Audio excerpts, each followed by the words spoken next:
esses próximos dias de uma forma que o agrade, né. Então, o melhor caminho é começar orando e pedindo. Eu vou abrir como a gente sempre abre, né, para aqueles que tiverem algum pedido de oração, alguma, gratidão a fazer, que aí eu aproveito e oro também por esses pedidos. Alguém quer fazer algum pedido, algum comunicado? À vontade.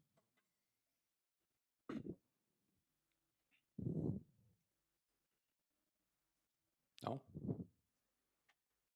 Fale agora ou cale-se para sempre. Brincadeira.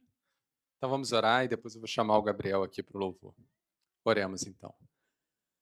Senhor, obrigado, ó Pai, por esse privilégio, esse momento que o Senhor nos permite estarmos aqui, esse grupo, ó Pai, reunidos no Teu nome, no nome de Jesus Cristo, nosso Senhor.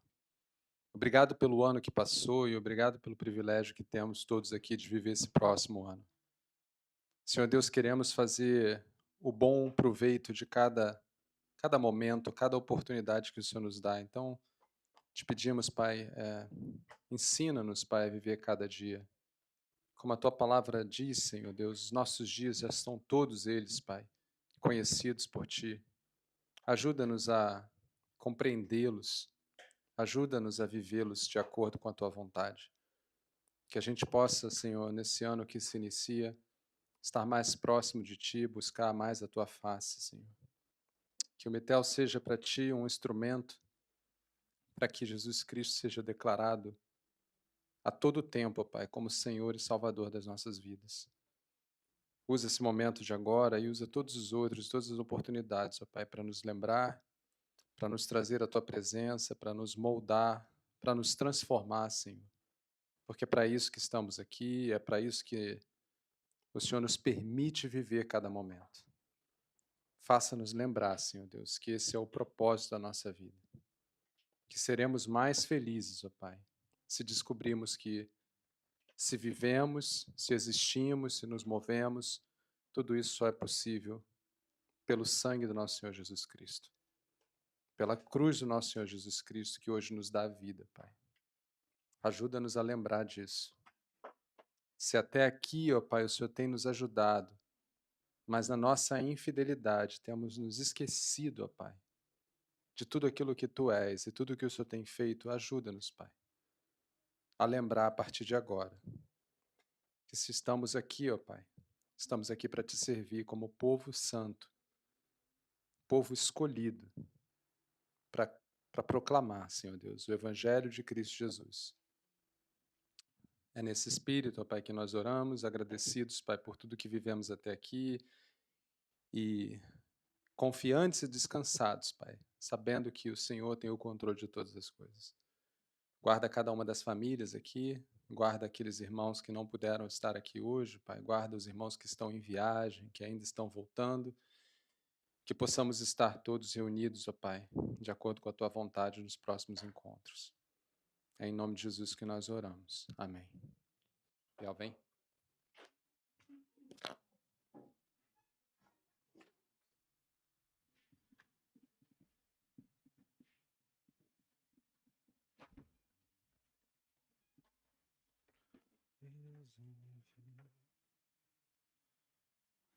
Vamos estar de pé para louvar?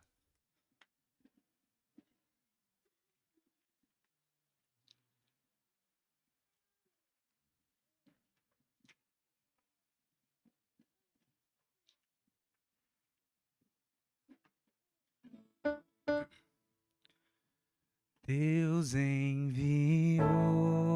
Não, peraí. Vamos começar de uma forma um pouquinho mais divertida. Porque Ele vive, posso crer no amanhã. Porque Ele vive, temor não há, mas eu bem sei, eu sei que a minha vida está nas mãos do meu Jesus, que vivo está. Deus enviou. seu filho amado pra me salvar e perdoar. Na cruz morreu por meus pecados, mas ressurgiu e vivo com o Pai está. Porque Ele vive, posso crer no amanhã. Porque Ele vive, temor não há,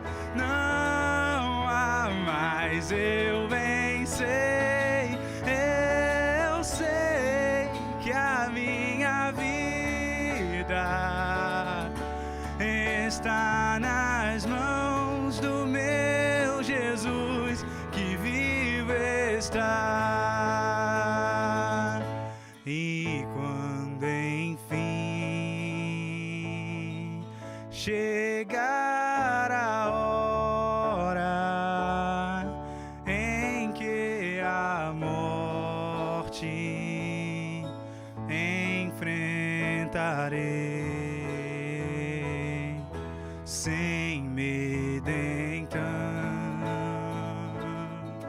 terei vitória, verei na glória o meu Jesus, que vivo está. Porque Ele vive, posso crer no amanhã.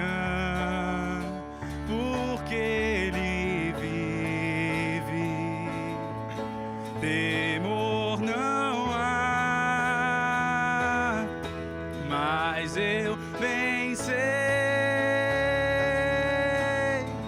que a minha vida está nas mãos do meu Jesus, que vivo está. Porque Ele vive, posso crer no amanhã. Porque Ele vive, temor não há, mas eu bem sei, eu sei que a minha vida está nas mãos do meu Jesus, que vivo está.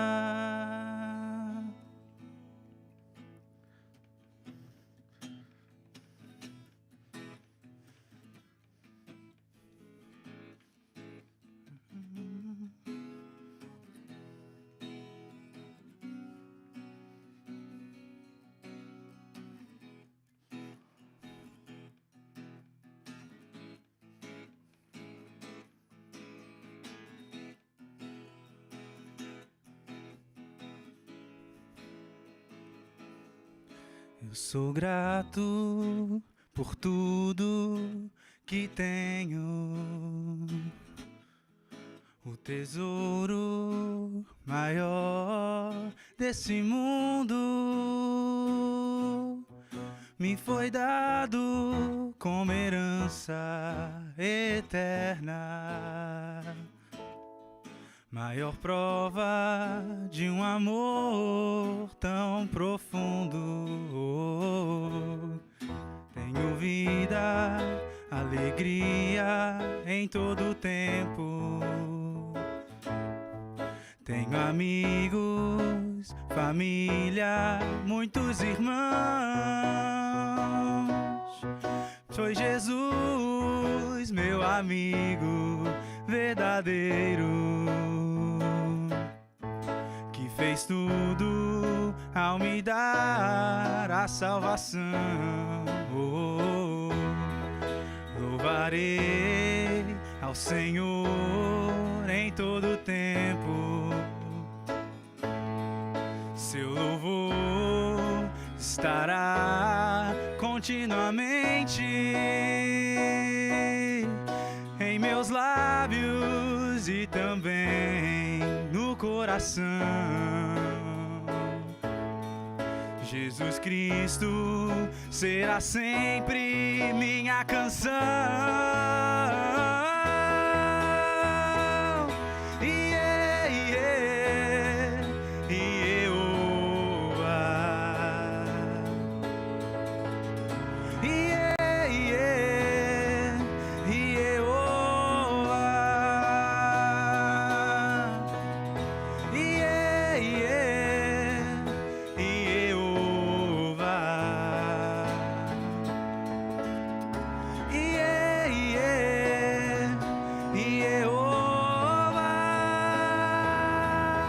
Sou grato por tudo que tenho, o tesouro maior desse mundo me foi dado como herança eterna, maior prova de um amor tão profundo. Tenho vida, alegria em todo tempo. Tenho amigos, família, muitos irmãos. Foi Jesus, meu amigo verdadeiro, que fez tudo ao me dar a salvação.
Já não quero ser igual.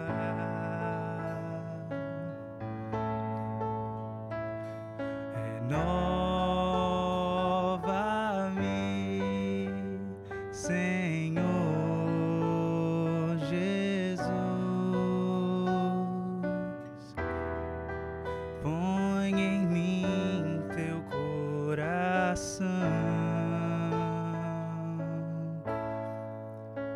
Porque tudo que há dentro de mim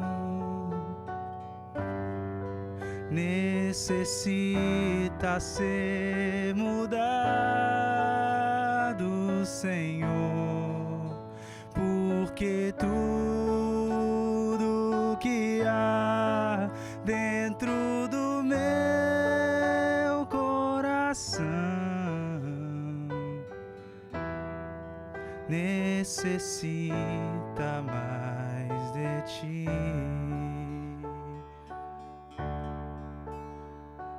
Renova-me, Senhor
necessita mais de ti.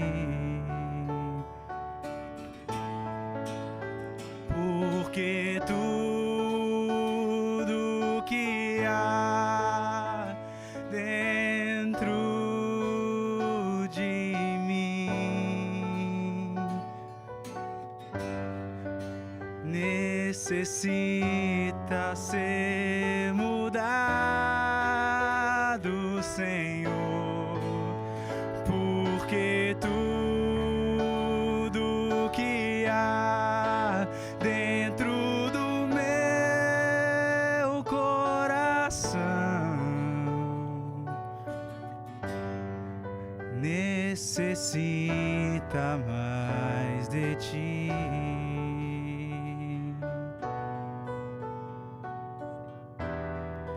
Necessita mais de ti.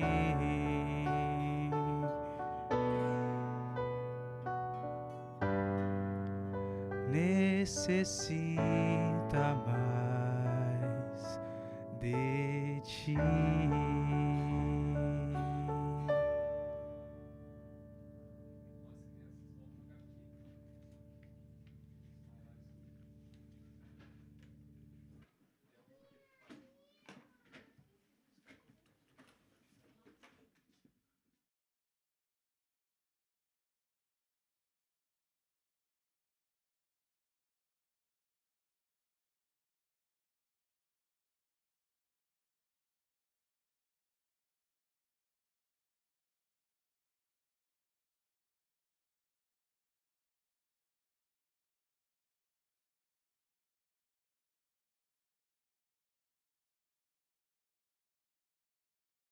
Embora não, né?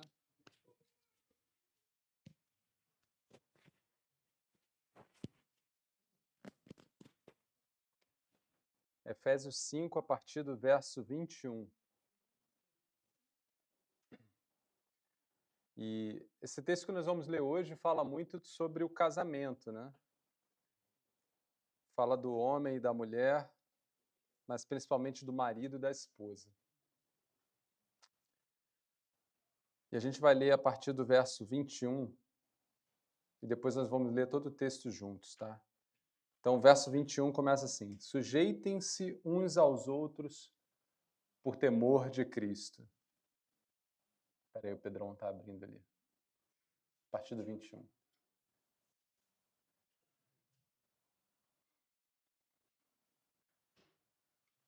Sujeitem-se uns aos outros por temor a Cristo. Mulheres, sujeitem-se a seus maridos como ao Senhor, pois o marido é o cabeça da mulher, como também Cristo é o cabeça da igreja, que é o seu corpo, do qual ele é o Salvador. Assim como a igreja está sujeita a Cristo, também as mulheres estejam em tudo sujeitas a seus maridos. Maridos, amem suas mulheres, assim como Cristo amou a igreja, para santificar, assim como Cristo amou a igreja e entregou-se a si mesmo por ela, para santificá-la, tendo-a purificado pelo lavar da água mediante a palavra, e apresentá-la a si mesmo como igreja gloriosa, sem mancha, nem ruga ou coisa semelhante, mas santa e inculpável. Da mesma forma, os maridos devem amar as suas mulheres como a seus próprios corpos. Quem ama sua mulher não ama a si mesmo. Quem ama sua mulher ama a si mesmo. Além do mais, ninguém jamais odiou seu próprio corpo, antes o alimenta e dele cuida, como também Cristo faz com a igreja. Pois somos membros do seu corpo. Por essa razão, o homem deixará pai e mãe e se unirá à sua mulher, e os dois se tornarão uma só carne. Este é um mistério profundo, refiro-me, porém, a Cristo e à Igreja. Portanto, cada um de vocês também ame a sua mulher como a si mesmo, e a mulher trate o marido com todo o respeito. Vamos orar e depois a gente vai para uma reflexão. Senhor, obrigado, ó Pai, pela Tua palavra lida. Pedimos, Pai, que a partir desse momento, na verdade, durante todo esse período, Pai, que o Teu Santo Espírito esteja nos guiando, nos conduzindo. tanto ao teu servo que fala, quanto aos teus servos que ouvem, ó Pai. Que tudo aquilo seja para honra e glória de Jesus Cristo, nosso Senhor. É nesse nome poderoso, Pai, que nós oramos. Amém. Eu ressaltei o verso 21, porque o verso 21 precisa ser para a gente o contexto dessa passagem. Essa passagem que fala sobre a relação do marido com a mulher não é a única dentro do contexto aqui da submissão. Lembra que a submissão aqui, ela está dentro de um contexto maior, que é a ação do Espírito Santo de Deus na vida do crente. E a gente explorou isso no ano passado, nos últimos estudos, onde quando o crente ele está cheio do Espírito Santo de Deus, ele experimenta 3 coisas, né? E a gente falou que as 3 coisas falavam sobre direção, falavam sobre o conhecimento e falavam sobre o controle. E o controle do Espírito Santo de Deus, que era a última coisa, gerava no crente também 3 características, né? Uma das características era a característica da adoração, que vinha através de composição de músicas, de canto mesmo, de fala da palavra, mas também vinha, deixa eu só lembrar, pegar aqui a minha colinha, mas também vinha da... Peraí.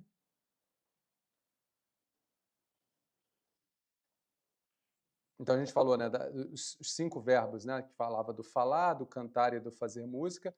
Aí a outra expressão da ação do Espírito na nossa vida era a expressão de ação de graças. Então o Espírito nos levava e nos leva, né, a dar graças, a ser gratos, como nós cantamos, né, sou grato por tudo que tenho. E a outra manifestação do Espírito que o texto está falando é a submissão, ou seja, o Espírito Santo de Deus, quando ele controla a vida do crente, ele leva o crente a um estado de submissão, né? Um estado de ser submisso ao outro e a Deus. E é dentro desse contexto que Paulo vai começar a falar das relações que os homens têm entre si e como a submissão ela se dá nessas relações. E a primeira relação, que a gente acabou de ver aqui, é a relação que se dá no casamento. Então, no casamento você tem o homem e a mulher. Quais são as outras relações? A gente já estudou isso na carta de Pedro, mas existe a relação do homem com as autoridades, né? Então, estejais submissos às autoridades constituídas, né? Então é uma relação também. Qual outra relação que nós temos? Pais e filhos. Então a gente vai ver que Paulo não está falando especificamente do casamento apenas como se o tópico e o tema fosse o casamento. Na verdade, o tema principal é a submissão e como a submissão uns aos outros, que é um fruto do Espírito na vida do crente, ela se dá nas relações. E uma das relações, e uma importante relação, é o casamento. Então, dito isso, a gente agora vai explorar o que Paulo está falando em relação ao casamento aqui. E esse texto, ele é um texto que particularmente eu acho bem direto, assim, a leitura é bem direta, mas ele pode trazer algumas dificuldades para a gente no entendimento. Paulo vai fazer algumas comparações nesse texto que eu acho que para a gente a beleza está em entender o que essas comparações que Paulo faz, elas podem trazer para a gente de ações práticas, de entendimento. Então, a primeira comparação que ele faz, eu chamo aqui de uma comparação de modelo. Então, o casamento, ele tem como modelo a relação de Cristo e a igreja. É isso que Paulo vai falar. Se a gente voltar lá no verso 22, Pedro vai botar lá para a gente, mulheres sujeitem seus maridos como ao Senhor e... Pode ir no 23 também, Pedrão. Pois o marido é o cabeça da mulher, como também Cristo é o cabeça da igreja, que é o seu corpo, qual ele é o Salvador.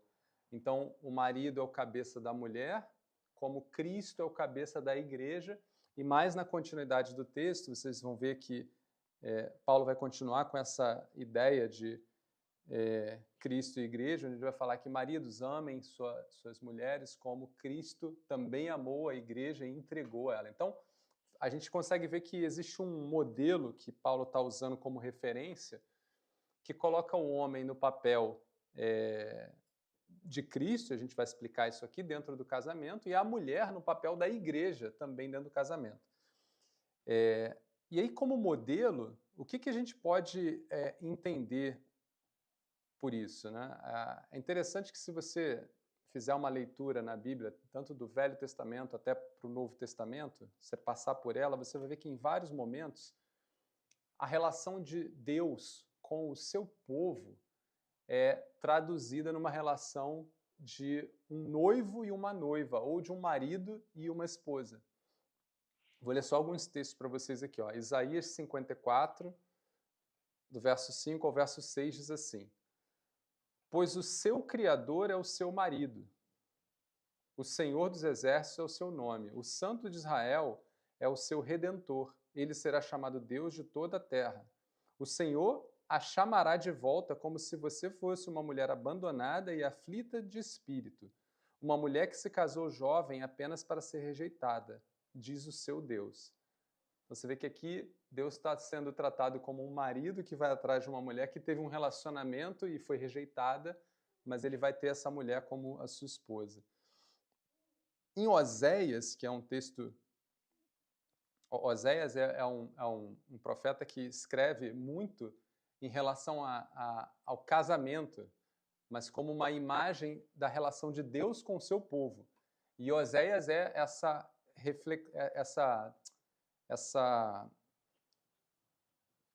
imagem realizada no seu próprio casamento. O texto de Oséias 2, 19 e 20 diz assim, ó, Eu me casarei com você para sempre, eu me casarei com você em retidão e justiça, em amor e compaixão. Eu me casarei com você em fidelidade e você reconhecerá o Senhor. Isso aqui é a palavra de Deus a respeito de Israel. Deus dizendo que vai se casar com Israel em fidelidade. E tudo isso é refletido na vida de Oséias, porque Oséias é chamado por Deus para casar com uma prostituta, onde a prostituta aí representa o povo de Israel, que não ama verdadeiramente Oséias, né, e que vive se afastando dele. Jeremias 31, 32 também traz essa imagem. Não será como a aliança, isso Deus falando através do profeta, não será como a aliança que fiz com os seus antepassados, quando os tomei pela mão para tirá-los do Egito, porque eles quebraram a minha aliança, apesar de eu ser o marido deles, declara o Senhor. Então veja que essa ideia de marido e esposa sempre esteve. E aí a gente, quando vai, por exemplo, em Mateus, já no Novo Testamento, Mateus 9, a partir do verso 15, quando Jesus está falando, Jesus fala, como podem os convidados do noivo ficar de luto enquanto o noivo está com eles? Virão dias em que o noivo lhes será tirado, então jejuarão. Jesus está falando a respeito dele mesmo como sendo noivo. Jesus como noivo. Noivo de quem, né? E João, reconhecendo Deus como o esposo, ou Jesus como o noivo, João capítulo 3, 29, ele fala, a noiva pertence ao noivo. O amigo do noivo, que está ao seu lado e o ouve, se enche de alegria quando ouve a voz do noivo. Essa é a minha alegria, que agora se completa. O que João Batista está dizendo? João Batista é aquele amigo do noivo que veio anunciar para a noiva que o noivo está chegando. E quando ele ouve a voz do noivo, ele se alegra, porque agora o casamento vai ser cumprido. Quem é o noivo aqui? Cristo. Quem é a noiva?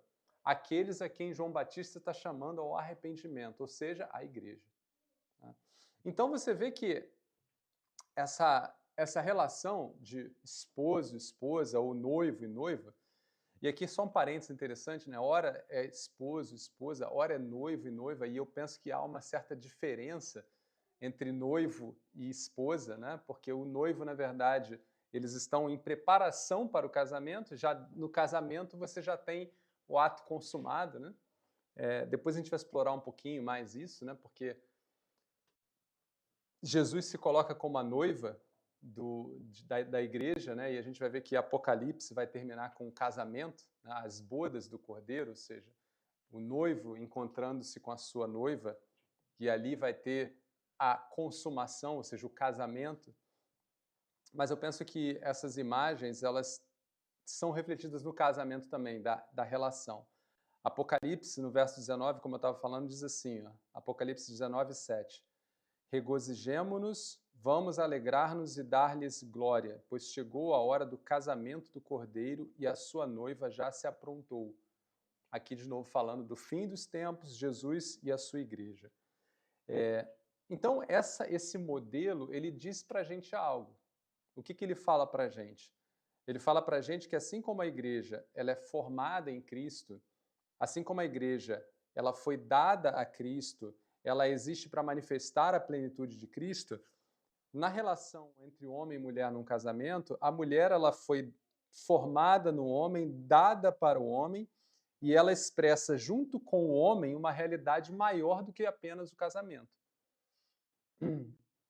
E que realidade é essa? Não é uma realidade social apenas, não é uma união social, e sim uma reflexão ou um reflexo, né, do ministério de Cristo da sua igreja. E é interessante isso, porque você vê que, se a gente lê alguns textos aqui, né, como é que é a relação do homem com a mulher lá em Gênesis, né? Gênesis capítulo 2, no verso 21, diz: Então o Senhor Deus fez o homem cair em sono profundo, e enquanto este dormia, tirou-lhe uma das costelas, fechando o lugar com carne.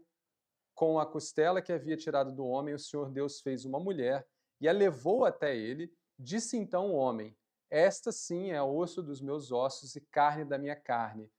Ela será chamada mulher, porque do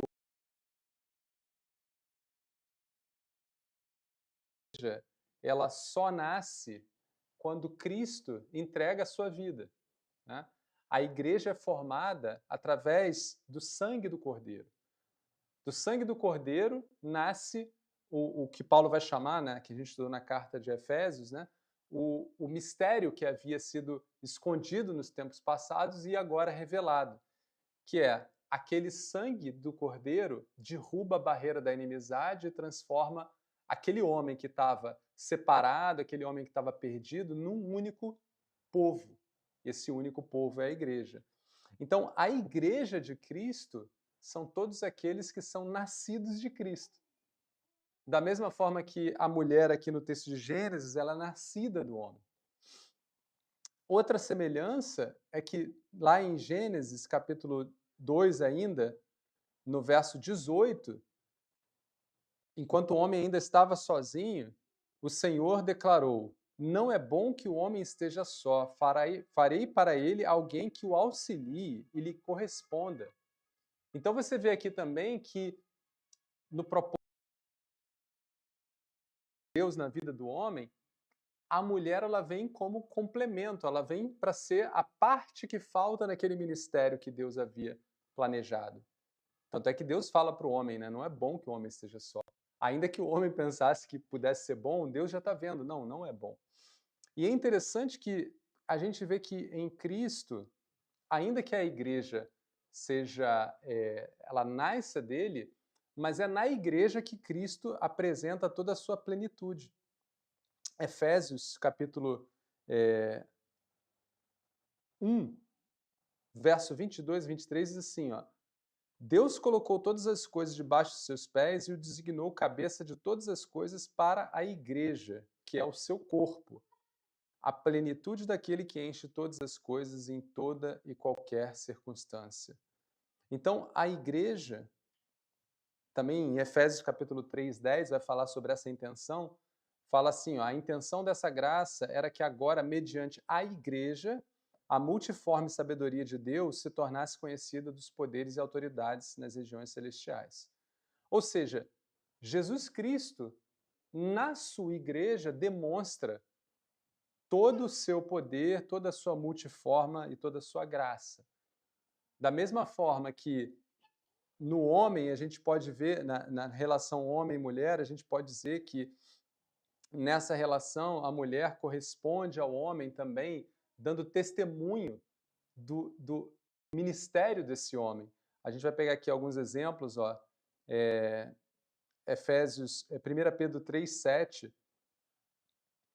1 Pedro 3,7 diz assim, ó, do mesmo modo, vocês, maridos, sejam sábios no convívio com suas mulheres e tratem-nas com honra como parte mais frágil e co-herdeiras do dom da graça da vida, de forma que não sejam interrompidas as suas orações.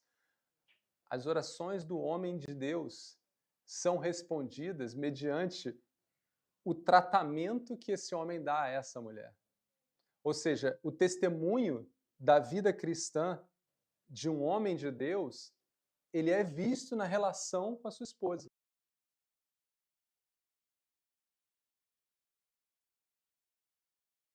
Carne. Se essa relação ela não reflete essa relação de Cristo e a igreja, esse homem não reflete o caráter de Cristo. Então é interessante a gente olhar os modelos, porque nos modelos você percebe como a relação tem que ser. Então, da mesma forma que Cristo, através da igreja, mostra para o mundo toda a sua graça, toda a sua multiforme e sabedoria, num relacionamento cristão, né, dependendo da vida que a mulher tem nesse relacionamento, você consegue ver como tem sido o ministério desse homem. Não é interessante? Então,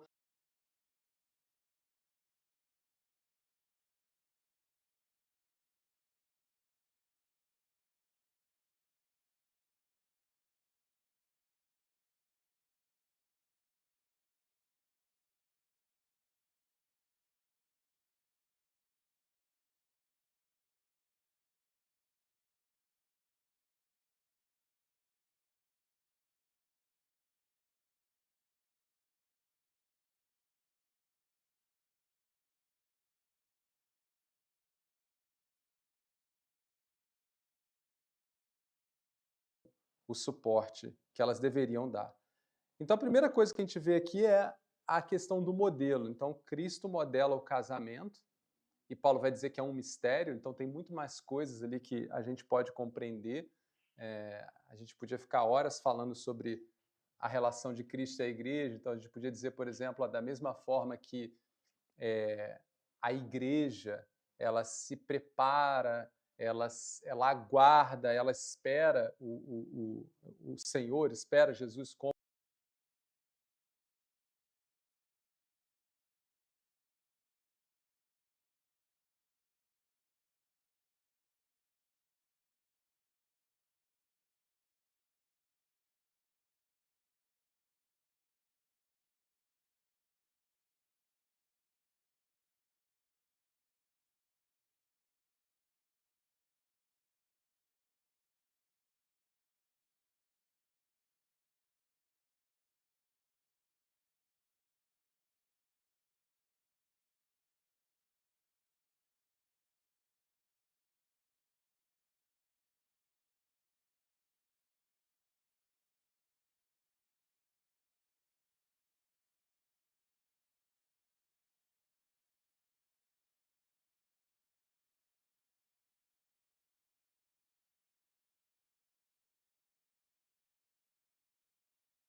corpo.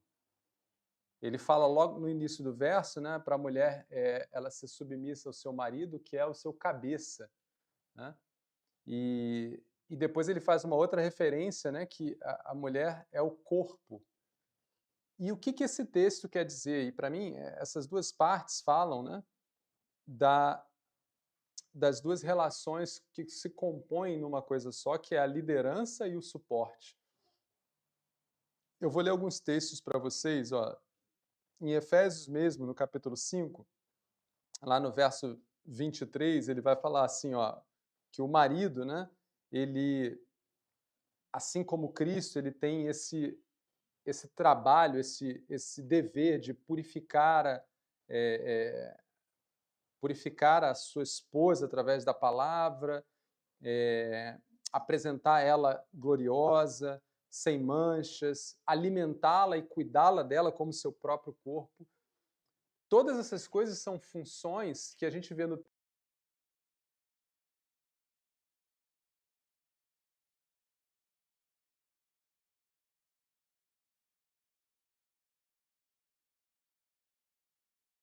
mas isso está dizendo para a gente algo.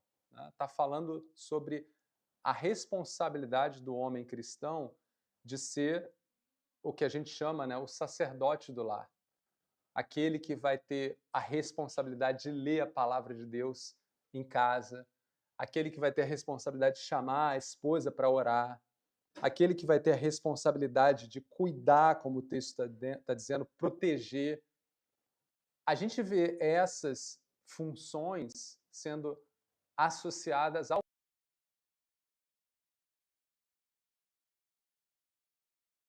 pode fazer isso, mas a gente vê que o chamado para fazer isso está aqui no homem. Então é um chamado muito de cabeça, de liderança, um chamado de estar à frente. O que não significa um chamado de prioridade, de primeiro. Aqui não está se discutindo nesse texto hierarquia. O que está se discutindo aqui é a responsabilidade ao serviço, e fica claro para a gente que o governo, o controle, no sentido da santidade, no sentido da busca da presença do Senhor, ele passa primeiro pelo homem. Primeiro pelo homem. E vocês vão ver que não que as mulheres não são chamadas para isso, vocês vão ver, tem textos onde as mulheres são chamadas, eu vou ler aqui com vocês aqui, mulheres sendo chamadas para instruir outras mulheres, mulheres sendo chamadas para instruir seus filhos, mas quando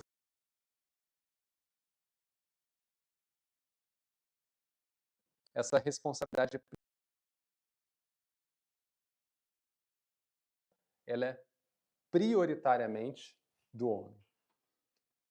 Só que aí você vê também do lado da mulher a função de auxiliadora, como a gente viu lá em Gênesis, a função daquela que apoia, daquela que muitas vezes ajusta aquilo que o homem deveria fazer ou está fazendo e ajusta aquilo para que aquilo se encaixe na edificação do lar. Né? E é interessante que a palavra edificação do lar aqui lembra muito o papel da igreja, né? Onde os santos se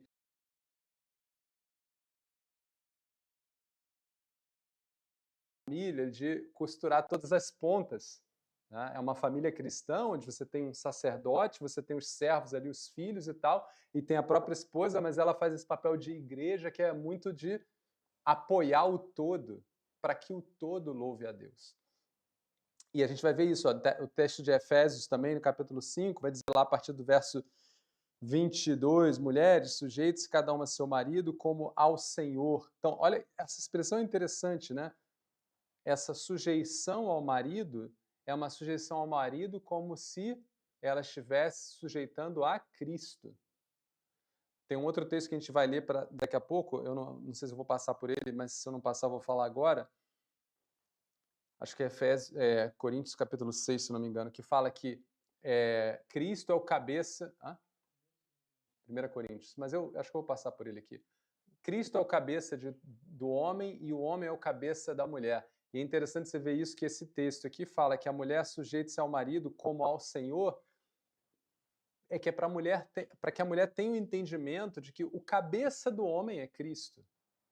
Então, quando ela se submete ao seu marido, ela está se submetendo a Cristo, que é o cabeça do seu marido. E isso é importante porque mostra que, na verdade, essa submissão ela não é uma hierarquia. Na verdade, ela é um serviço àquele que é o cabeça de todos nós, que é Cristo. O texto continua dizendo, pois o marido é o cabeça da mulher, como também Cristo é o cabeça da igreja, que é o seu corpo do qual ele é salvador. Assim como a igreja está sujeita a Cristo, também as mulheres estejam em tudo sujeitas a seus maridos. Tem um outro texto interessante que eu falei agora dessa função da mulher como edificação da igreja, né? Texto de Tito 2, do verso 4 ao verso 5, diz assim, ó, assim, as mulheres mais velhas, ou mais vividas, mais experimentadas, poderão orientar as mulheres mais jovens a amarem seus maridos e seus filhos, a serem prudentes e puras, a estarem ocupadas em casa, serem bondosas e sujeitas a seus maridos, a fim de que a palavra de Deus não seja difamada. Então veja que o papel da mulher dentro desse ministério que é o casamento com o marido, enquanto o marido é o sacerdote do lar e está governando todo, veja, mas as mulheres mais jovens aqui, os maridos talvez não estejam governando porque está distante, então quem é que vai, quem é essa mão que vai mais fundo ali? É a sua esposa. E a mulher, a gente pode ver isso, né? Muito comum ver isso, né? Mas a mulher alcança de fato mais nós nessa rede, né? O homem ele faz talvez muito o broadcast, né? Ele fala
tem o papel de ser o sacerdote do lar, de ser como Cristo, né, de se entregar para a igreja, e a mulher tem o papel de dar esse testemunho de igreja imaculada e tal. Então, dentro dessa premissa, esses dois juntos, eles cooperam para que essa revelação seja o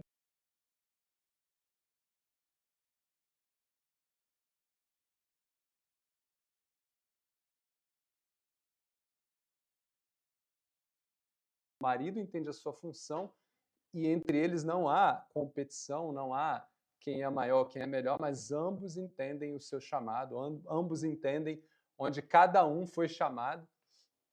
Quando isso acontece, esse casamento passa a dar testemunho, deixa de ser apenas uma união e passa a ser uma revelação de Deus. Como é que essa função ela é executada? Então, a gente tem um modelo, a gente tem uma função, e aí a ação que procede dessa função, ela também é diferente.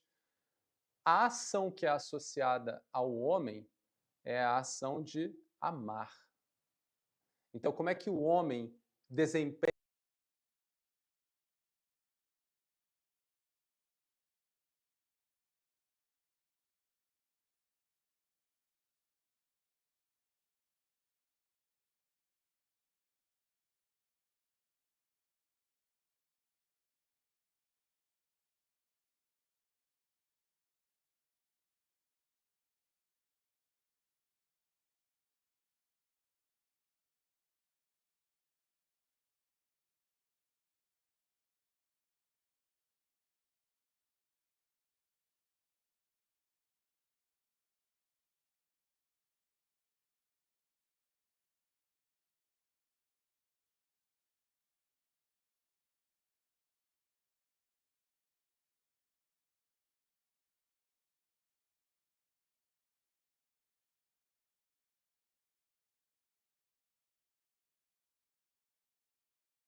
é esse? O texto para o homem deixou claro, né, que é amar como Cristo amou a igreja. E como é que Cristo amou a igreja?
Então é um amor genuíno, um amor puro, um amor que é de sacrifício não nela, mas no outro.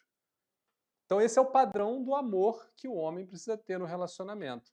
E qual é o padrão da submissão que a mulher precisa ter no relacionamento? A gente tem. Alguém está lendo Oséias aí, capítulo 3. O padrão de submissão, a gente vai ver alguns.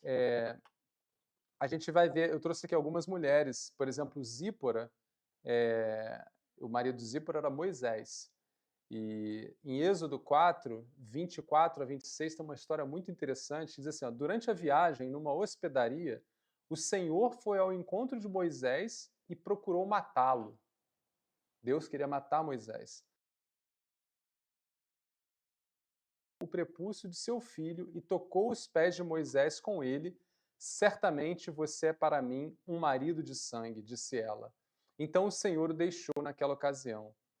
Ela disse marido de sangue, referindo-se à circuncisão. O que aconteceu aqui nessa história, que parece uma história de filme de terror, né? Mas Deus havia dado uma ordem para que Moisés circuncidasse os membros, né, da sua família ali. E Moisés, como todo homem, né, deve ter esquecido da tarefa do Senhor, deve ter dormido tarde, né? Aí quando acordou, estava no caminho da hospedaria apressado, chamou Zípora, vamos mulher, e a mulher já deve ter falado em casa, né? Agora eu tô, licença poética, né? Olha, mas Deus não falou para você fazer aquilo, homem de Deus. Não, mas vamos embora, eu vou fazer no caminho. Deu errado, né? Deus foi ao encontro de Moisés porque Moisés estava em pecado. O que Zípora faz? Se não é uma mulher de Deus, fala assim, agora te vira, meu irmão. O problema é teu. Mas não, o que ela faz? Ela vai lá, faz a circuncisão no filho, que era um papel do Moisés fazer, mas ela toca nos pés de Moisés com o resultado da circuncisão e fala assim, ó, esse é o meu marido de sangue. O que ela está dizendo para Deus naquele momento? Fala assim, ó, eu sou uma carne com ele. Ele fez o que o Senhor pediu através da minha vida. E Deus, quando olha aquilo, fala, essa é a ajudadora fiel. Essa é aquela que se submete na função, né, ao marido dela. O marido dela, ela declara, ele é o meu marido de sangue. Ele é o responsável, ele é meu sacerdote. mas eu o ajudei, eu fiz por ele. Outro exemplo, o exemplo de Sara. Sara e Abraão. Vocês conhecem essa história, eu vou passar rápido aqui para a gente ganhar tempo, mas Sara era muito bonita, Abraão tinha medo de perder Sara, tinha medo de morrer, inclusive. Então ele falava para Sara dizer que ela era irmã dele. Né? E Sara nunca questionou Abraão. Aliás, Pedro, 1 Pedro, capítulo 3, do verso 5 ao verso 6, Pedro vai usar o exemplo de Sara para falar de uma mulher que é uma mulher que se submete ao seu marido. Ele vai dizer assim, ó, pois era assim também que antigamente as santas mulheres que colocavam a sua esperança em Deus se adornavam, sujeitavam-se cada uma a seu marido, como Sara, que obedecia a Abraão e o chamava de Senhor. Vocês serão filhas dela se praticarem o bem e não derem lugar ao medo. Veja, Sara, ela não tinha medo de que descobrissem que ela não era irmã de Abraão e fosse esposa, e com isso ela morresse. Ela não tinha esse medo. O que ela tinha antes era temor a Deus, e por temor a Deus ela se submetia ao seu marido. Então, você vê que são mulheres aqui, e aí, como eu falei que ia falar de outra, né? Abigail é uma outra aqui também, que aparece lá em 1 Samuel 25. E eu vou ler só o finalzinho da história. Na verdade, vou resumir rapidamente, né? A Abigail era esposa de Nabal, e Davi, numa determinada ocasião, pediu ajuda, né? Ali na área de Nabal, na fazenda de Nabal, e Nabal, bêbado, né? Cheio dos pileque, disse que não ia ajudar nada, né? Não queria saber de nada, só queria saber da gandaia. Só que Abigail, uma mulher sensata, com temor ao Senhor, sabia quem era Davi. Sabia que Davi era um homem de Deus, sabia que Davi já havia defendido aquele povo. Então, essa mulher, ela, depois que Nabal está lá bêbado, caído, ela vai preparar toda uma oferta para Davi, e ela vai, ao invés do seu marido, ela vai ao encontro de Davi, pede perdão a Davi pelos erros do marido, e ela intercede para que Davi não mate o seu marido, e também toda a sua... porque Davi ia matar geral, né? Inclusive ela. Mas ela não estava preocupada com a vida dela. Ela foi lá interceder para que Davi não matasse o seu esposo, que era um beberrão, e não acabasse a comunidade. E Davi fala assim para ela, lá no verso 32, 33 do capítulo 25. Davi disse a Abigail, bendito seja o Senhor, o Deus de Israel, que hoje a enviou ao meu encontro. Seja você abençoada por seu bom senso e por me impedir de derramar sangue. Né? E aí Davi não vai matar Nabal. Nabal depois vai morrer e Davi vai propor casamento a essa mulher. Esses são exemplos de submissão, mulheres submissas. Eu vou depois falar outros aqui na continuidade, porque tem outros tópicos, mas eu quero falar um exemplo de também não submissão. O exemplo... Qual que você falou? Fala aí. Não foi esse não. Eu peguei o exemplo de Vasti. Conhece Vasti? Quem conhece Vasti? Fala aqui. Não lembro. Então, até para mim demorou a achar também. Eu nem lembrava dessa história. Só é um capítulo da Bíblia que fala dessa história. Esther, capítulo 1, conta a história de Vasti, que era a esposa do... Como é que era o nome do rei lá que casa com Esther? Não, tá falando bobagem. Não é Xerxes, não, cara. Ih, caraca. Lê, bota aí, capítulo 1. Esther 1. É Xerxes, né? Quem era o rei lá? Esther, capítulo 1, verso 1. Vai no verso 1 direto. Xerxes, tá, já passou ali, já leu.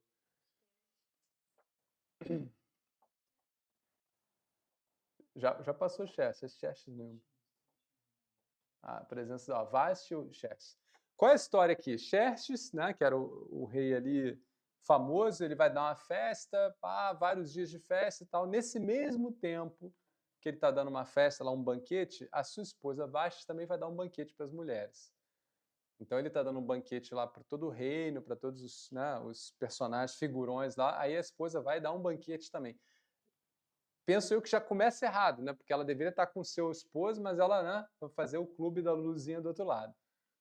Aí no meio do banquete do rei, o rei, casado com a rainha, quer chamar a rainha para apresentar a rainha aos convidados, porque ela era muito bonita e tal, queria fazer um show-off lá, né? Então minha esposa mandou chamar. Ela falou, não vou. Deu ruim, né? E deu tão ruim que o rei ficou irado, mas ele mandou consultar os seus, como é que fala lá? Os seus conselheiros, né? Obrigado. E os conselheiros foram além do erro ainda. Eles vão dizer o seguinte, ó, o que ela fez não foi grave só para o rei, não, mas foi grave para toda a comunidade. Sabe por quê? Agora, todas as mulheres vão tratar os seus maridos da forma como ela tratou o rei. Olha o testemunho dela. E aí o rei falou, não, mas não pode ser assim. Com isso, ela foi destituída de ser rainha, e é aí que entra a rainha Esther. E a gente vai ver mais para frente aqui que a rainha Esther, diferente de Vasti, tem um comportamento mais submisso como rainha ao rei. Ela, por exemplo, vai entrar na presença do rei, ela entende que ele é rei, e ela, embora seja rainha, ela não tem a responsabilidade dele como rei. Então você vê a diferença de um comportamento insubmisso e a consequência dele. Então nós falamos do modelo, falamos da função, falamos da ação, mas a ação, essa ação, ela gera um resultado prático, né? Então, que resultado prático é esse? O homem que ama a mulher, no modelo que nós trouxemos aqui, o resultado desse amor é um resultado de sacrifício. E esse sacrifício aqui é sacrifício mesmo, é algo que é penoso no homem. O homem vai se sacrificar por essa mulher. Então, o modo para o homem é o sacrifício. Vamos ver nos textos bíblicos, né, exemplos desse amor sacrificial. Bom, a gente já tem um exemplo principal, que é Cristo em relação à igreja, ou seja, Cristo entrega a sua vida para que a igreja exista, né? Mas temos alguns exemplos, por exemplo, Jacó e Raquel. Vocês conhecem a história de Jacó e Raquel, não conhecem? Jacó, quando viu Raquel, ele se apaixonou por Raquel, ele vai tentar se casar com Raquel, seu sogro, que é como é que fala aí? Um trambiqueiro, né? Engana ele, fala assim, ó, trabalha para mim 7 anos, você casa com Raquel. Ele trabalha 7 anos, que já é um sacrifício, né? Só que na hora do casamento com Raquel, o que o sogro dele faz? Dá outra filha. E aí o texto diz assim, Gênesis 29, 20. Assim, Jacó trabalhou 7 anos mais por Raquel, mas lhe pareceram poucos dias pelo tanto que a amava. Essa frase é pesada, né? Fala isso aí, pois Jacó não dá para bater não, cara. Esse amor aí já tinha trabalhado 7, trabalhou mais 7. E o tempo para ele correu rápido. Ou seja, o sacrifício.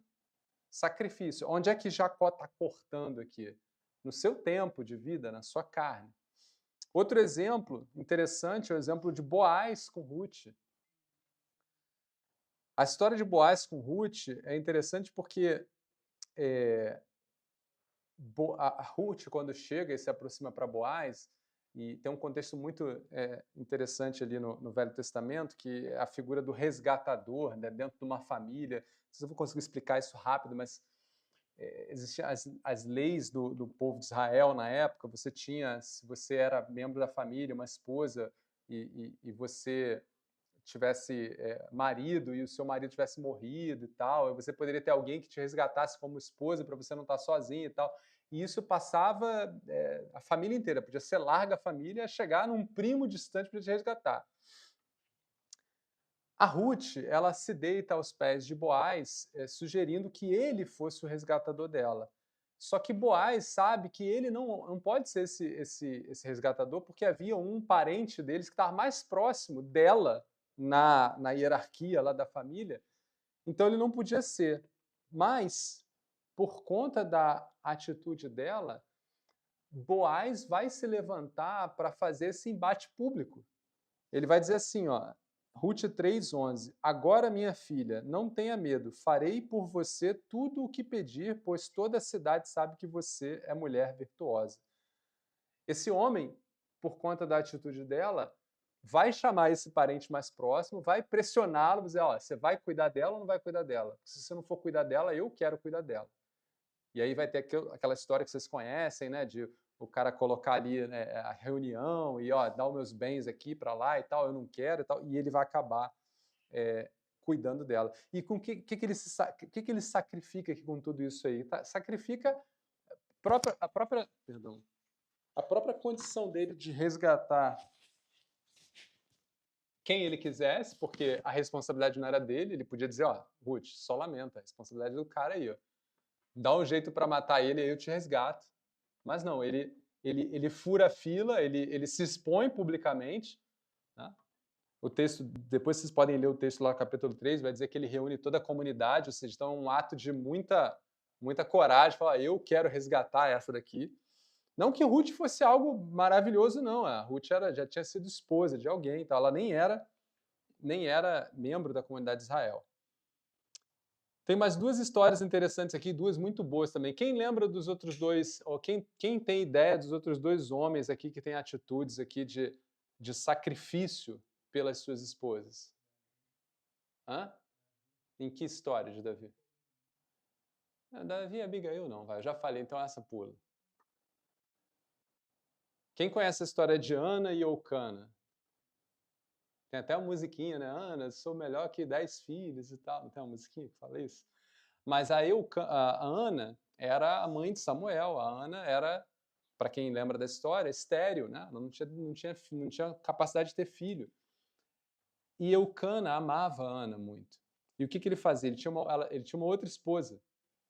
Só que toda vez que ele ia dar a porção do alimento para Ana, ele dava a porção dobrada. Então lá, 1 Samuel 1,5, a Ana, porém, dava a porção dupla, pois a amava, embora o Senhor a tivesse deixado estéril. E veja, para um homem, naquela sociedade, uma mulher que não podia dar filhos não era uma mulher amável. Ele, se tivesse que dar porção dupla, tripla aqui, era para outra que dava filhos. Mas Eucana tinha um amor por Ana, até pela condição dela. Era um amor mesmo de sacrifício. Poxa, ela não pode ter filho, o sofrimento dela é tão grande, então eu vou ajudar ela nesse sofrimento.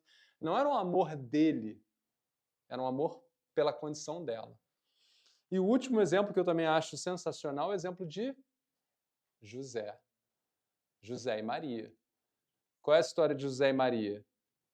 Poxa, José descobre que a sua pretendente, a sua noiva, está grávida. E uma mulher grávida, naquela condição, era uma mulher que ia ser destratada pela sua família, pela sociedade, ia ficar na rua. O texto diz lá em Mateus 1,19: por ser José seu marido, um homem justo, e não querendo expô-la à desonra pública, pretendia anular o casamento secretamente. Ou seja, ele não ficou enfurecido, não quis acabar com tudo, não teve falta de controle, muito pelo contrário, ele falou, poxa, o que eu fizer aqui eu posso prejudicar ainda mais a situação dela, então não vou fazer algo que vai expor ela. E isso é um amor de sacrifício. Então aqui são exemplos de como homens precisam amar, de qual modo, qual é o modo desse amor, é um sacrifício. E para a mulher, qual é o resultado dessa submissão? O resultado prático da submissão precisa ser a honra, precisa ser o respeito. O que é visto numa mulher que de fato se submete ao seu marido é uma mulher que honra o seu marido e respeita o seu marido. Então a gente vê, por exemplo, a mulher virtuosa lá de Provérbios, capítulo 31, no verso 11, diz assim, ó, o coração do seu marido confia nela, e não lhe falta coisa alguma, ela só lhe faz bem e nunca mal, todos os dias da sua vida. Lá no verso 23 diz assim, ó, seu marido é respeitado na porta da cidade, onde toma assento entre as autoridades da sua terra. Verso 28, seus filhos se levantam e a elogiam, seu marido também a louva. A gente tinha falado de Ruth, né, em relação a Boaz, o comportamento de Ruth em relação a Boaz, que foi o comportamento que leva Boaz também a se sacrificar por ela, é um comportamento de honra, porque ela chega para Boaz, sou Ruth, tua serva, respondeu ela, estende a tua capa sobre a tua serva, pois tu és resgatador. O que acontece aqui nessa situação para vocês entenderem? a Ruth também poderia buscar outro resgatador. Né? Eu falei, tinha o parente mais próximo, ou tinha outros também na sequência, que ela podia o que ela fez com Boaz, ela podia fazer com qualquer um. Né? E ela podia buscar homens mais jovens, mais belos. Mas ela vai para Boaz.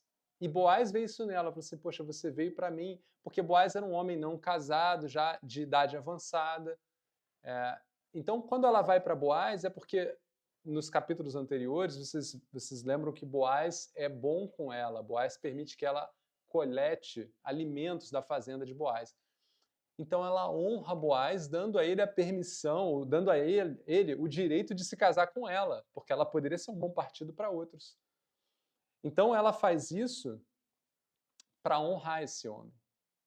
E o ato de deitar no pé aqui também é um ato de honraria para dizer que, olha, ele é alguém que tem governo, que tem responsabilidade sacerdotal. E deitar no pé significa, e eu me submeto a você se essa for a tua vontade. Então, esse é um exemplo aqui do respeito e da honra que a mulher ela dá. E aí a gente tem vários, né? A gente tem, por exemplo, eu falei da Esther em relação a Vasti, né? Esther 5:4, né? Disse Esther, se for do agrado do rei, venha o rei hoje com Amã ao banquete que preparei para ele. Você vê, interessante, né? A outra lá faz um banquete, chama só as mulheres e nem envolve o rei. Aqui, a Esther vai fazer um banquete e fala com o rei, ó, se for do agrado, venha ao banquete. E aí, para fechar Provérbios 12, capítulo 4, diz assim, a mulher exemplar é a coroa do seu marido, mas a que procede vergonhosamente é como câncer em seus ossos. Né? E é interessante que a mulher exemplar é a coroa do seu marido, porque isso fala, de novo, da honra, né, como resultado. Então, aquele homem honrado é como um rei que tem uma coroa, e essa coroa, a responsável por colocar lá é a sua esposa. Né? Então, aquele homem que é um homem de Deus, um homem honrado, um homem... na vida dele tem uma mulher que é submissa. E outra imagem aqui, eu tenho só mais duas para fechar. Então, a gente falou sobre o modelo, né, que Cristo é a igreja, falamos sobre a função, que é o cabeça e o corpo, falamos sobre... Deixa eu lembrar aqui a minha colinha aqui. Falamos sobre a ação do homem, que para o homem é amar, para a mulher sujeitar. Falamos do modo, né? Qual o modo? Então, o modo do homem é o sacrifício, o modo da mulher é o respeito. E aí agora olhando de um ponto de vista bíblico, né? Que ministério, o ministério cristão, esse testemunho tanto de mulher quanto de homem, eles vão dar, né? E aí volta de novo para a questão da liderança espiritual do homem e do apoio também espiritual da mulher. Eu vou ler alguns textos aqui para vocês. 1 Timóteo 2, 1 Timóteo 3, a partir do verso 1, esse texto aqui fala sobre o bispo. Tá? O bispo é você pode tratar como um pastor, como um presbítero, mas o que é importante aqui é que esse bispo ele é casado. E aqui fala sobre a função dele como um homem. E olha o que está debaixo desse homem de Deus. Diz assim, ó, esta afirmação é digna de confiança. Se alguém deseja ser bispo, deseja uma nobre função. É necessário, pois, que o bispo seja irrepreensível, marido de uma só mulher, moderado, sensato, respeitável, hospitaleiro e apto para ensinar. Não deve ser apegado ao vinho, nem violento, mas sim amável, pacífico e não apegado ao dinheiro. E aqui vem a chave para a gente. Ele deve governar bem a própria família, tendo os filhos sujeitos a ele, com toda a dignidade, pois se alguém não sabe governar a própria família, como poderá cuidar da igreja de Deus? Então, perceba que o governo, né, falando aí sobre o ministério do homem de Deus, é um ministério de discipular o homem como um sacerdote do lado, ele tem o ministério de discipular o seu lar, seus filhos debaixo da sua sujeição, a sua esposa, no sentido de que o seu lar precisa ser um lar que honre a Deus. A minha casa serve ao Senhor. Porque se ele não consegue fazer isso no seu lar, ele não consegue fazer isso na igreja. Então, se um homem não é capaz de ter o seu lar servindo a Deus, porque ele não é capaz de fazer o papel, e repara que no papel dele aqui fala aqui o quê? A capacidade de ensinar, que ele seja amável, características de um homem que reflete o caráter de Cristo. Mas é interessante que esse mesmo texto fala das mulheres.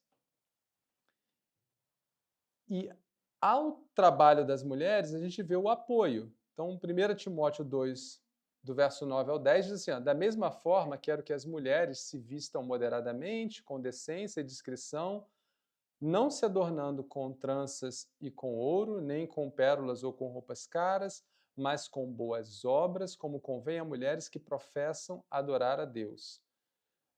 E Tito, capítulo 2, 3 a 5, completa essa ideia dizendo, semelhantemente, ensine as mulheres mais velhas a serem reverentes na sua maneira de viver, não caluniadoras, nem escravizadas a muito vinho, elas devem ser capazes de ensinar o que é bom, assim poderão orientar as mulheres mais jovens a amarem seus maridos e seus filhos e serem prudentes e puras, estarem ocupadas em casa, serem bondosas e sujeitas a seus maridos, a fim de que a palavra de Deus não seja difamada.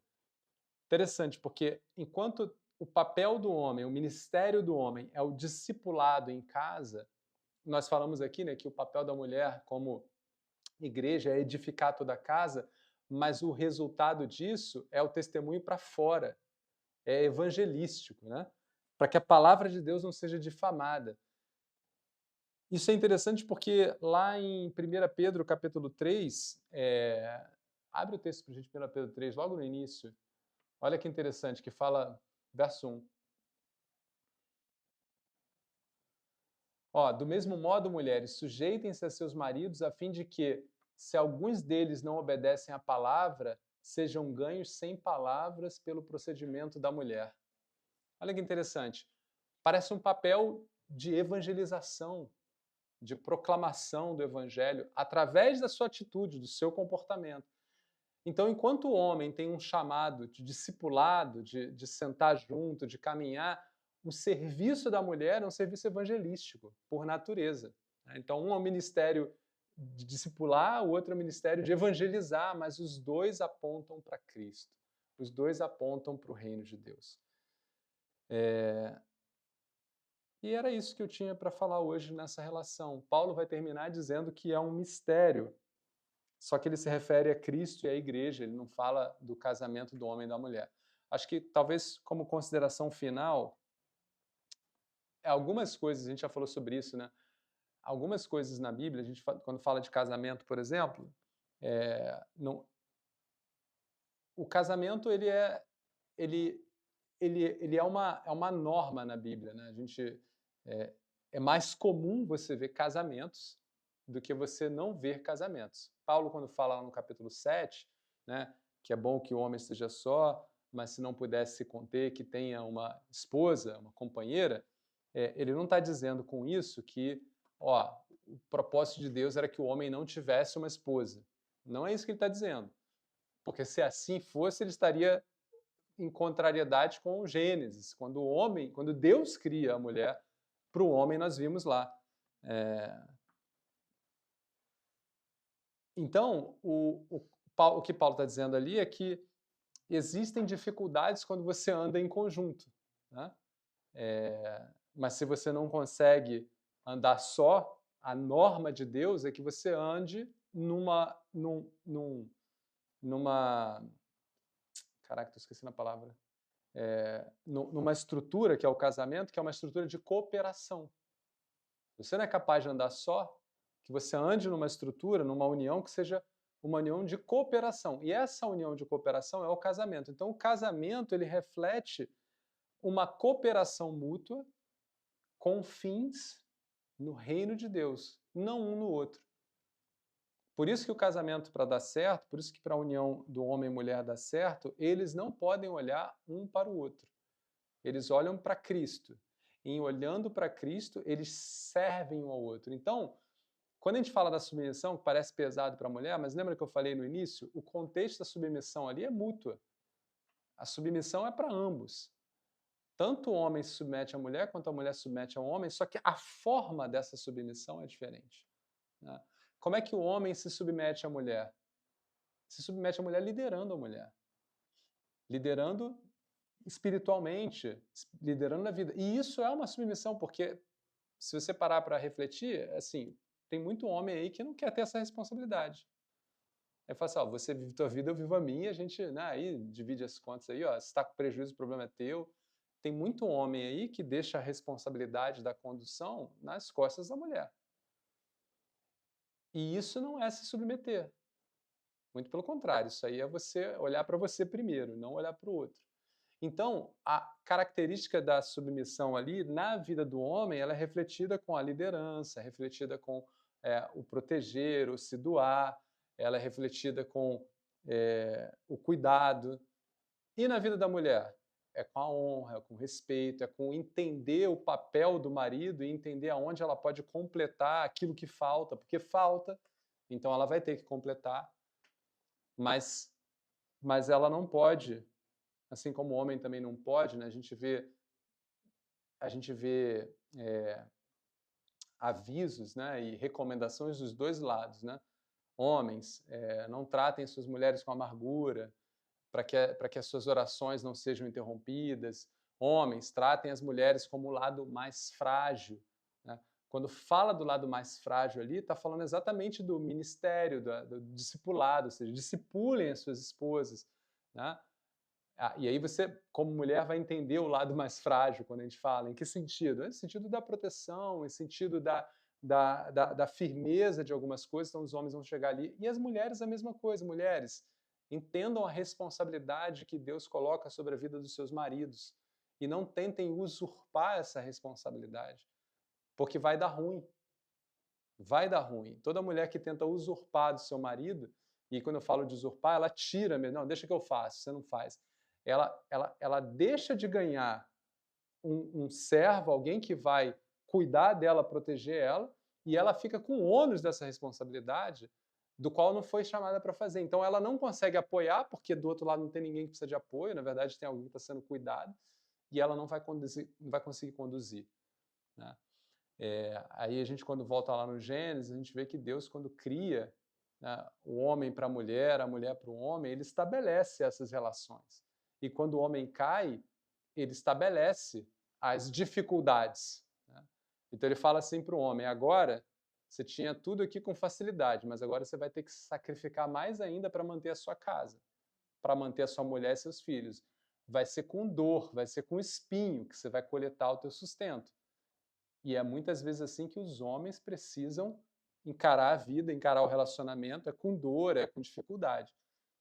E da mulher a mesma coisa, vai dizer assim, a mulher, uma coisa muito clara, né? Com dores terão os seus filhos, isso acho que toda mulher sabe como é, mas a outra talvez não seja tão clara, fala assim, olha, teu desejo será para usurpar a autoridade do seu marido, mas isso não vai acontecer. E ali quando fala que não vai acontecer, não é que não vai acontecer do tipo assim, ó, você não vai conseguir. Não, não é correto. Ali é o seguinte, ó, se eu buscar esse caminho, vai dar ruim. Porque tem muita mulher que usurpa a autoridade do marido, mas vê a vida.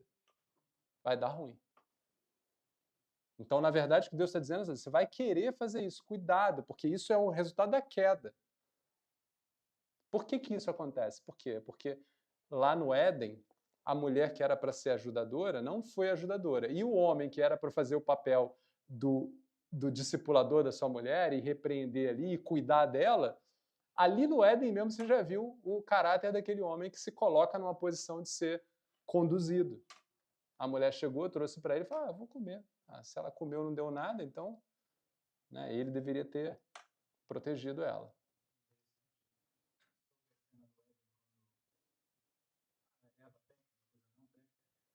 Que não tem ali uma frase que indique, depois de ter comido, Eva levou a fruta a Adão. Não. Dá a entender que Adão estava Tava do lado. Tomando a fruta, passou Adão e Adão também comeu. Então é tipo, toma aqui. Ele estava do lado, ele ouviu tudo e ele deixou acontecer. O que aconteceu ali no Éden fica muito claro essa quebra da função de ambos no relacionamento. Aquilo que Deus fez perfeito, ou seja, a mulher para ser a companheira e o homem para ser o líder espiritual, ali acontece o contrário. Aquela mulher não foi companheira, né, porque ela, sendo companheira, como é que deveria ser a cena? Adão ia ser seduzido pela serpente, a mulher fala, marido, não faz isso não, vai dar ruim. Como Zípora, né? Ó, você tá dando mole aí, não faz isso não, vou te ajudar. Mas não, foi o contrário. Ela puxou a liderança, que está errado, então ela foi seduzida, e o marido entrou numa, ao invés de ele, pô, se ela puxou a liderança, então vou apoiá-la. Vou com a minha esposa, vou comer junto. Mas na hora da cobrança aí a coisa vira. Por quê? Porque aí o que acontece? Naquele momento ali, você já tem todo o pecado consumado, né? Então o que acontece depois quando Deus chega? Né? Fala assim, ó, Senhor, a culpa não é minha não, a culpa é tua. Não pedi mulher nenhuma, é uma mulher que você me deu aí. Mas aí é outra história, né? E aí, alguém tem algum comentário? Faça aí. O primeiro é curtinho. É só... você chegou lá, só não falou, e aí eu queria trazer mais explicitamente, que é quando você estava falando da responsabilidade do marido, né? O mais claro exemplo, na minha opinião, esse escrito na Bíblia, desse tomar responsabilidade pela sua família é Josué, né? Que ele diz ali claramente, né? Não, eu vou seguir o Senhor, não. Eu e minha família seguiremos ao Senhor. Muito bom, muito bom. Porque, assim, o contexto não é esse, né? O contexto ali é ele fazendo um apelo ao povo, né? Vocês vão escolher os deuses dos seus antepassados, os deuses de Canaã, vocês vão ficar com o Senhor. E ele fala, não, eu e minha família, mas ele fala, eu e minha família. Ele toma a frente, né? Ele toma a frente de exatamente, liderar é o governo. E era um líder, né? Exato. Mas o que eu realmente queria falar é voltando como o homem deveria amar, né? Na minha Bíblia aqui eu tenho um comentário do C.S. Lewis, e eu acho que para você eu já falei, mas para falar para todo mundo, eu acho maravilhoso o jeito que ele põe. É assim, essa liderança, né, falando do casamento, essa liderança então é mais completamente incorporada, não no marido que todos nós desejamos ser, mas naquele cujo casamento é mais semelhante a uma crucificação, cuja esposa recebe mais e dá menos, e de forma nenhuma é merecedora dele, e é, por sua mera natureza, menos digna de amor. De maneira nenhuma, né? Ele está aqui dizendo que a mulher não é digna de amor, mas a postura do casamento deve ser de uma entrega tão total, tão absoluta, que ela não é digna desse amor, da mesma forma que nós não somos dignos do amor de Cristo por nós na crucificação. Sim. Então, é esse reflexo. Eu acho que as palavras dele, muito melhor que eu poderia escolher, deixam isso muito mais claro. A crucificação aponta para o sacrifício, é isso. Precisa ser sacrificial, precisa ser cortar na carne, precisa... não que tenha que doer, mas entre você escolher o seu ego, o seu desejo, e você sacrificar na sua carne, o sacrifício na carne é o caminho. Esse é o chamado para o homem ali. É claro que acontece para a mulher também, a mulher, não estou dizendo que... porque no final das contas somos todos crentes e há sacrifício do lado da mulher também. Mas já é talvez difícil para a mulher, até por conta da queda, se deixar ser guiada. E a mulher que se deixa conduzida, guiada, puxada pelo marido, esse é um exercício de muita sabedoria, um exercício de muito sacrifício, porque isso é muito contra a natureza. Você se colocar na posição de se deixar ser levado por outro é muito difícil. Tanto é que você vê que é mais comum, você pode ver, é mais comum você ajudar do que você ser ajudado. Eu digo você, se colocar na posição. É muito mais fácil você ajudar alguém do que você pedir ajuda. Porque é difícil se colocar na posição de ser carregado por alguém. Então, para a mulher fazer isso também é um sacrifício muito grande. Então, no fundo, a submissão mútua é sacrifício das duas partes. é honra das duas partes, né? A briga não é essa. O importante é só entender que, prioritariamente, o homem é chamado para amar, a mulher é chamada para se submeter. Mas essas coisas, ao longo da vida dos dois, elas vão se completando. Porque no final das contas, o texto termina dizendo o quê? E deixará o homem pai e mãe e se unirá à sua mulher e serão ambos o quê?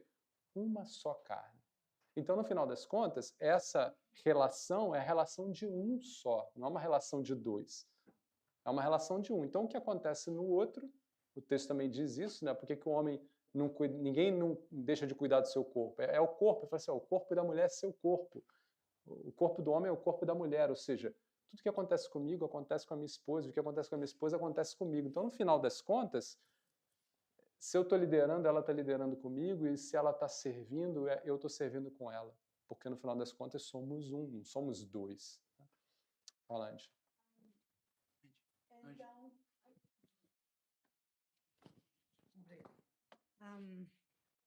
eu não sei se tem relação quando a mulher, o papel da mulher no casamento, quando ela, porque eu lembrei quando você falou que o sacrifício que ela faz, não?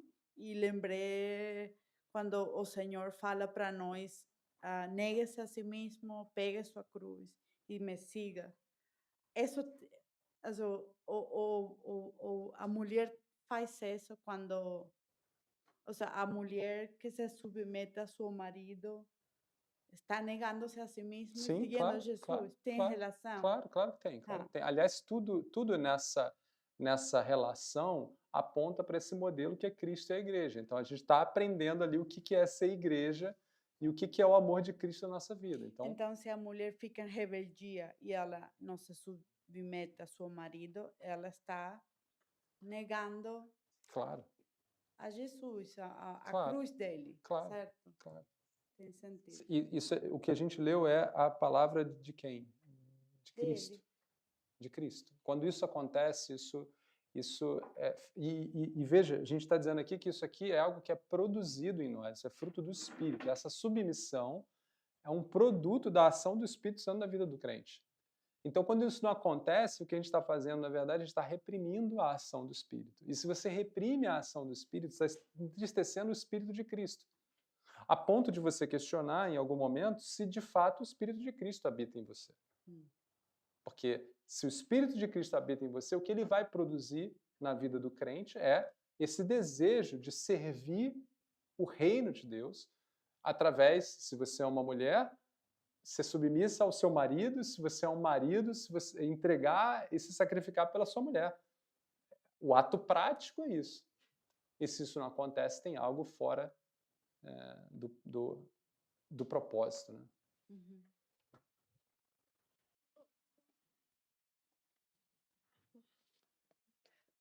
So I don't know really in Portuguese, but in Proverbs 30, 20 to 23, there's a proverb about how, well, this is a way of an adulterous woman. She eats and wipes her mouth and says, I have done no wickedness. For three things the earth is perturbed. Yes, for it cannot bear up. For a servant when he reigns, a fool when he is filled with food, and a hateful woman when she is married, and a maidservant who succeeds her mistress. The context of marriage here and adultery, I don't really understand the meaning of it, and how maybe it's not, might not really be connected to the topic, but since we're talking about marriage and how, you know, that being connected with Christ and the church and that role, how what that might mean. I don't know if you maybe Let can me say. read the text again.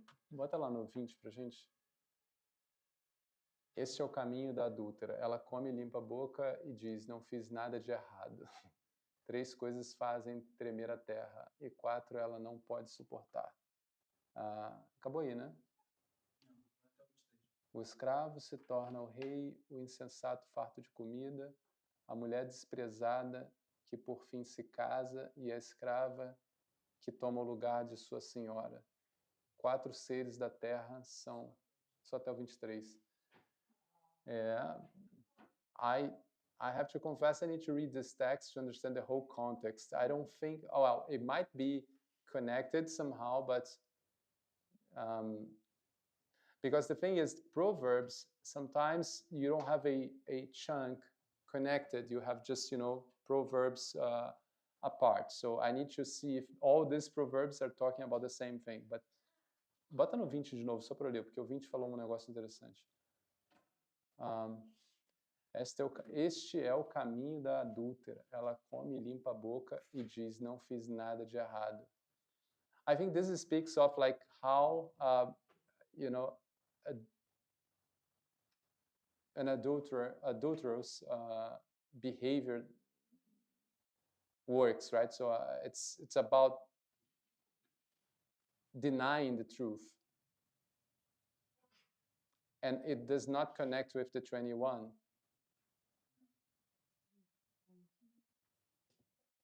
O título do capítulo 30 é Ditados de Agur, filho de Jaque. Yeah. Então você tem algo que são vários trechinhos separados. Yeah, the verse 20 is isolated. Now let's see the 21 and três coisas fazem a terra tremer e 4 ela não pode suportar.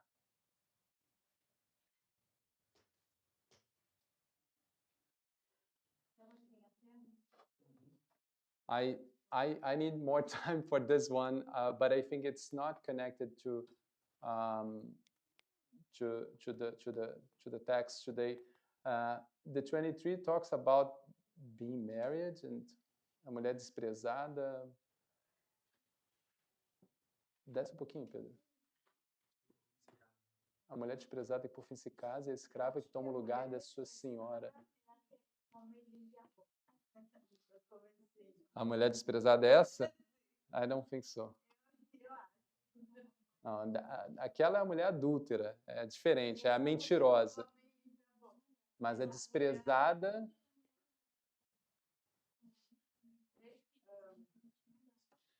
Yeah, I'll need to think about it. Ela come a boca, eu não fiz nada errado. Ela se justifica por sua tolice. Ela tenta justificar a tolice, né? Mas não quer dizer que ela se justifica mesmo. Yeah, but as I said, I don't think that the verses are connected, and I don't think they are talking about marriage, but they might be talking about behaviors, like how one behaves when he wants to do the thing. So, like this woman, she tries to deny. Then you have this one that takes the man of her.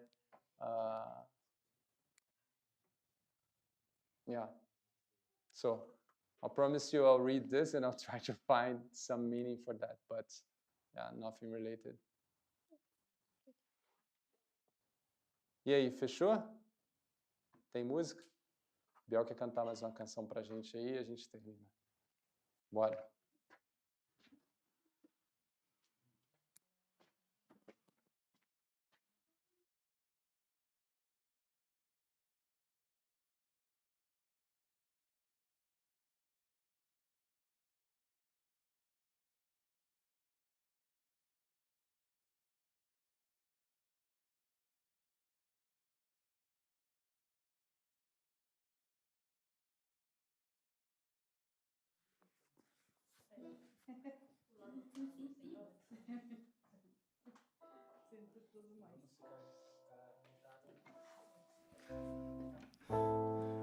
Tá bom, Matheus.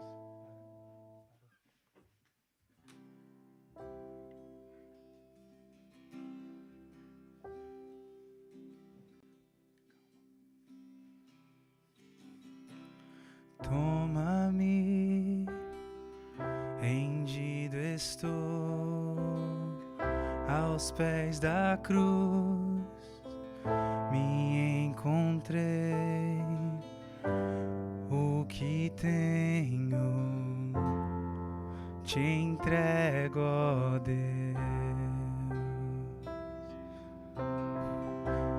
Vem limpar a as minhas mãos, purificar meu coração, que eu ande em tudo que tu tens pra mim.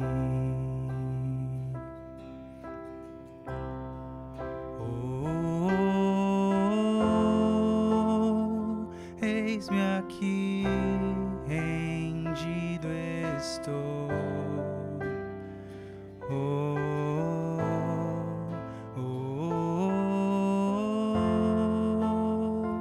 Eu sou teu e tu és meu.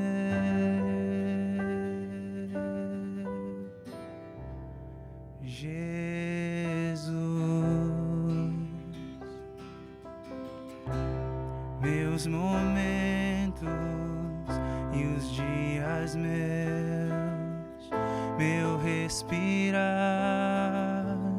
e o meu viver, que sejam todos pra ti, ó Deus.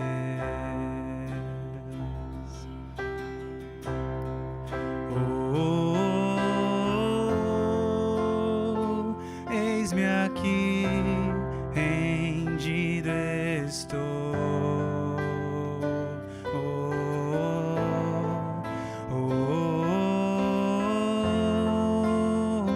Eu sou teu e tu és meu.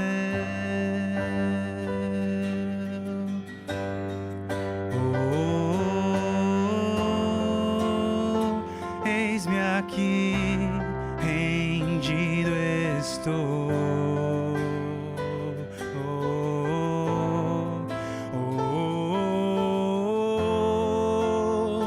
Eu sou teu e tu és meu.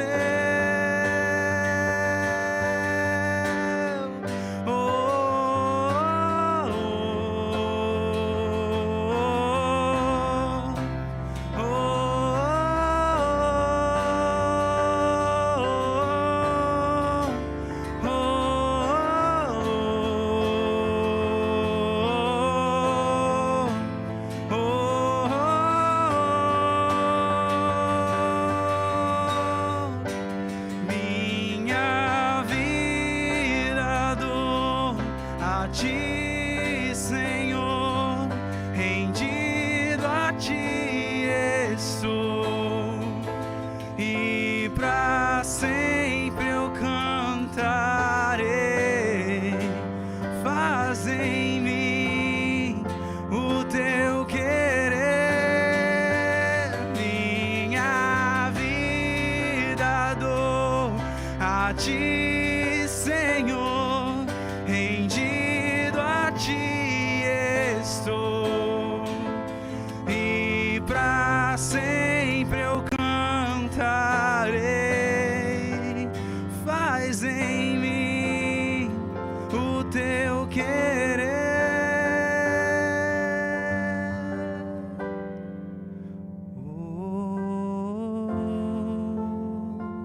Eis-me aqui, rendido estou.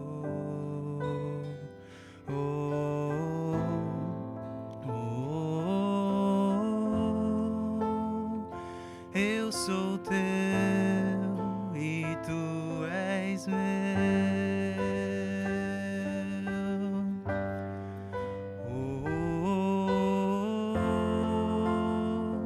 Eis-me aqui, rendido estou.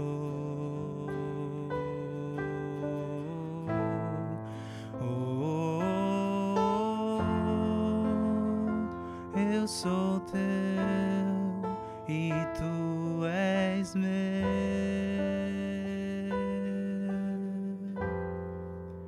Jesus.